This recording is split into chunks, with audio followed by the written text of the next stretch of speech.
She was 17 years old, and she was already running out of time.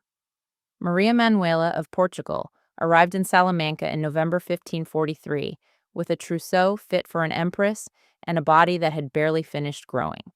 She was born on the 15th of October, 1527, in Coimbra, the very same year as the man she would marry. They were, in fact, double first cousins.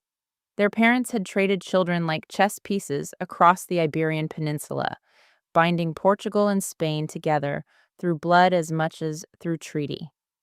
The wedding took place on the 12th of November in that same year, and Maria Manuela became Princess of Asturias, wife to the future Philip II, heir to the most powerful empire on earth. Picture the chamber she would have woken in on a morning in early 1545. Stone walls softened with heavy tapestries, the smell of beeswax candles, still warm from the night vigil. The light in Valladolid in winter is cold and thin, barely touching the edges of a window hung with embroidered curtains. A lady in waiting enters, carrying a basin of water, her footsteps barely audible on the tiled floor. Maria Manuela was already large with child. She would have dressed slowly, carefully, each motion deliberate. Her gown of dark brocade, stiff and formal, pressed against her swollen abdomen. She was 17 years old, and she was already running out of time. What is striking is not only her youth, but her isolation. Philip was often away, engaged in the business of empire. Maria Manuela had been brought to a foreign court. Surrounded by Spanish noblewomen, she was still learning to read, bound by a rigid etiquette that governed even how she held her hands at table. She had been raised in the cultivated humanist tradition of the Portuguese court, educated in languages, music, and history. But none of that learning prepared her for the waiting. The endless, exhausting waiting of a royal wife, measuring her value in the single currency the crown recognized, a living son. And a son did come. On the 8th of July, 1545, Maria Manuela gave birth to Carlos, Prince of Asturias. But the birth was not clean. Something had gone terribly wrong inside her. 4 days after the delivery, Maria Manuela was dead.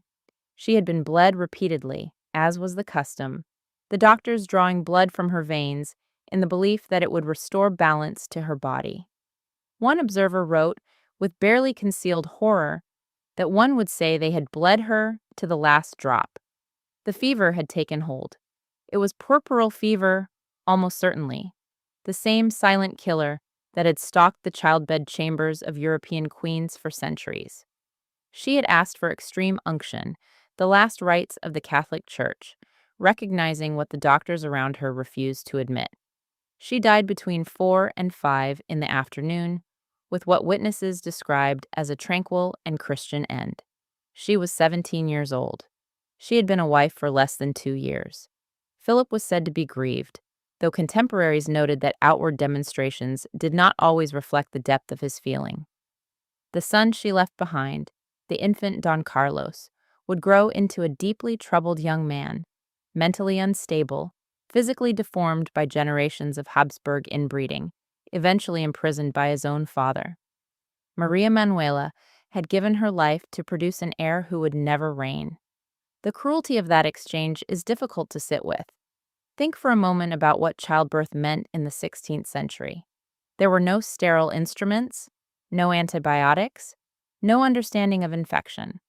A woman who entered the birthing chamber was entering a space where her survival was far from guaranteed, where the best medical minds in Europe would reach for a lancet when they should have reached for nothing at all. Every queen who gave birth was gambling with her life, and they knew it. Maria Manuela had known it. She had made her will before the birth. Philip would marry again. He always did. 9 years after Maria Manuela's death, Philip made his second marriage. In July 1554, he wed Mary Tudor, Queen of England. She was 38 years old. He was 27. She was, by all accounts, a woman of intense religious conviction and deep, unresolved grief, a woman who had spent her childhood being declared illegitimate by her father, Henry VIII, isolated from her mother, Catherine of Aragon, and pressured for years to abandon the Catholic faith she held with absolute devotion. When she finally came to the throne in 1553, she believed God had delivered her. And when Philip arrived, she believed God had sent her a partner in her mission to restore England to Rome. She was wrong about Philip. He found her, by most accounts, physically unappealing and politically useful. The Spanish ambassador described her as older than her years. Philip kept to the formal obligations of a husband. He was present, he was courteous, but his heart and most of his time were elsewhere. He left England repeatedly, returning to his vast continental empire, and each departure left Mary in a state of barely contained anguish. She was described as extraordinarily in love with him. When he left in 1555, she wept openly. She did not see him again for nearly 2 years.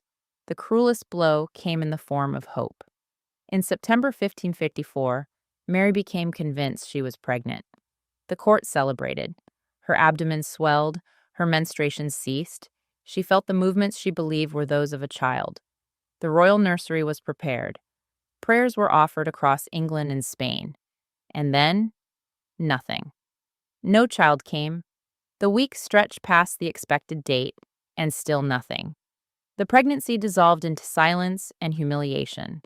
It happened again in 1557. Again, Mary's body conjured every sign of life and delivered only absence. Modern medicine would recognize these as pseudocyesis, false pregnancies driven, at least in part, by the overwhelming psychological pressure placed on a woman whose entire political legitimacy rested on her ability to produce a Catholic heir. She died on the 17th of November, 1558. The cause was almost certainly uterine or ovarian cancer, compounded by the influenza that swept through England that autumn. She was 42. She had been married to Philip for 4 years, and he was not at her side when she died. She left no children, no secured succession, and a country that had grown to despise her. England passed to her Protestant half-sister Elizabeth, and every Catholic reform Mary had fought for was dismantled within years. Philip had already moved on. In 1559, as part of the Peace of Cateau-Cambrésis, the treaty that ended decades of open war between Spain and France, Philip II took his third wife. She was Elisabeth of Valois, the eldest daughter of Henry II of France and Catherine de' Medici. She was 14 years old. Philip was 32. She had originally been betrothed to his son Don Carlos, who was roughly her own age. Politics had rearranged them all. Elizabeth had grown up in the French royal nursery at Fontainebleau, that great palace of light and fresco and competitive elegance. She had shared a bedchamber with Mary, Queen of Scots, a friend she would carry in her heart even as she traveled south into a land where the language was different, the court protocol was heavier, and the sun was sharper than anything she had known. When she arrived in Spain, she brought her French ladies with her, women who spoke to her in her native tongue, who understood her references, who laughed at the right moments. The Spanish court watched them with suspicion. Philip, to his credit, was genuinely devoted to Elizabeth. When she fell gravely ill with smallpox early in their marriage, he remained close by her side, reportedly unconcerned with his own safety. She was quick, artistic, musical. Her mother's daughter in sensibility, if not in ambition. And she tried. She tried very hard to be what was expected of her, but her body struggled. Her first pregnancy in 1560 ended in a stillborn son. In 1564, she miscarried twin girls.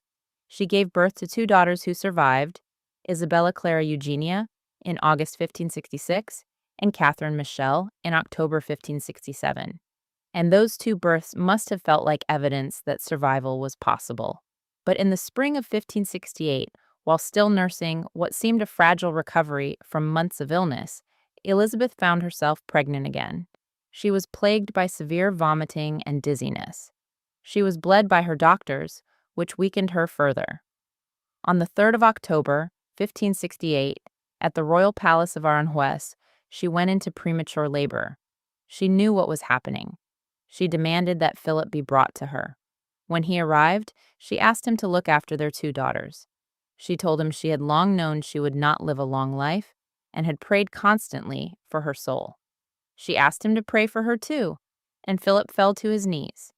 The child, a daughter, given the name Juana, was born prematurely and died within hours. Elizabeth followed her into death the same day. She was 23 years old.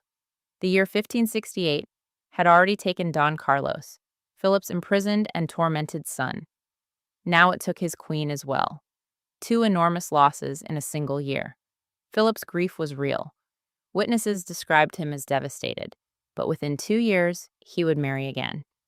The fourth wife was Anna of Austria, and in some ways, her story is the most quietly heartbreaking of all, because it began with so much that should have been different. Anna was born on the 2nd of November, 1549, in Sagales, Spain, though she had spent her childhood in Vienna at the Habsburg imperial court. She was 20 years old when she married Philip in 1570. He was 41. She was also his niece, his sister Maria's daughter, and the match required a papal dispensation. Anna had originally been intended for Don Carlos, the young man who died in 1568 without ever marrying. Now she was given to his father instead. What is remarkable about Anna is that, by all surviving accounts, she was happy. Contemporary diplomats noted that Philip was in love with his young wife. He sent her notes twice a week and reportedly visited her bedchamber up to 3 times a day. She was described as vivid and cheerful, with a personality that softened the rigid atmosphere of the Spanish court, where ceremony had hardened into something almost airless. She loved needlework.